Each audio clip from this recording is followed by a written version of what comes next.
যেই পুরুষ তার বউ যদি আরেকজনের সাথে শোয়, এরপরে সে যদি ওই স্ত্রীর কাছে যায়, যেই পুরুষের এতটুকু ক্ষমতা নাই বুঝার যে এই অন্য কারোর সাথে ছিল, ওই পুরুষ যদি দেখে আরেকজনের সাথে শুইছে, ও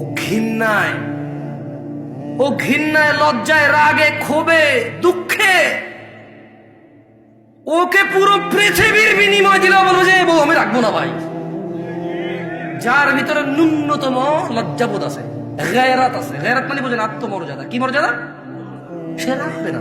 বলবো যে ভাই এত কিছু জানি না, আমি জুলুমের শিকার হয়ে গেছি, ওর মোহর কত 20 লাখ, এ ভাই একটা কিডনি খুল লইয়া যায়, এটা সরা, দেখলে আমার মেজাজ গরম হয়। আল্লাহ এরকম বলবে। যার ভিতরে ন্যূনতম আত্মমর্যাদা আছে সে বলবে যে 20 লাখ তো নাই, কিডনি একটা নিয়ে যা, 2 কিডনি লাগে না, 1 কিডনি বাঁচা যায়, ওরে নিয়ে বাঁচা যাবে না ভাই, কিডনি ছাড়া বাঁচা যাবে গ্যারান্টি আছে, ওর সাথে বাঁচবো না। ও আমাকে ধোকা দিছে, ও আমার বংশ মর্যাদা নষ্ট করছে, ও আমার বংশ নষ্ট করে দিছে। এখন যে বাচ্চাটা আছে এটা কি আমার না আমার, আমি সেই সন্দেহে আছি। ও আমার আগামী প্রজন্ম ধ্বংস করে দিছে, আমার আগামী প্রজন্মের যে বাতি আমার, সে বাতি আমার কিনা আমি জানি না, আমি এতটা দুঃখে আছি। এবং যে নিষ্পাপ সন্তানটা আছে ওর ঘর থেকে হয়েছে, ওকে বিদায় করে দেওয়ার পর ওই বাচ্চাটাকে দেখলে আমার ওর কথা মনে পড়বে, আর আমি সন্দেহে থাকবো এটা কি আমার বাচ্চা না অন্য কারো।